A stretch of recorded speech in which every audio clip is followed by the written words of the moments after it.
গোসাই good morning. সকালবেলায় দেখেন কি নিয়ে এসছি, একটা বড় একটা জিওল এনেছি। বলে আমার বাবার আশা পূর্ণ হয়েছে। কি রুমা কেমন আছো?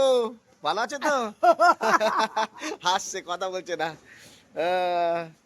পুচকু পুচকু ও পুচকু, 200 টাকা কইছে দিমু, 180 টাকা দিমু, বুঝলা?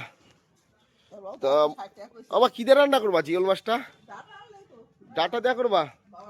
তো বাবা খুব, বাবা বাবা বাবার হাসিটা দেখেন, বাবা বাবা পছন্দ করে এসেছিল, তাই না গোসাই? দাম দেখে নাই, তাই না? সত্যি বাবা খুশি হয়েছে, মানে বাবা বলছিল যে জিওল মাছটা আনতে আমাকে। আর এদিকে একটু এটা বাবা এনেছে মাংস, তা কি দিয়ে, আলু দিয়ে পাতলা ঝোল করে মাংসটা হবে।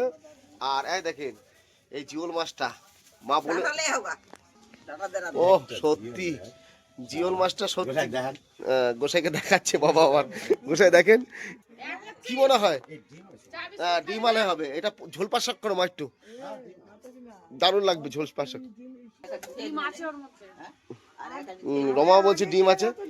এখন জোর কদমে রান্না বান্না হবে আর দারুণ খাওয়া দাওয়া হবে, আর আপনাদের সাথে ভিডিও শেয়ার হবে, কি বলো রুমা, তাই তো?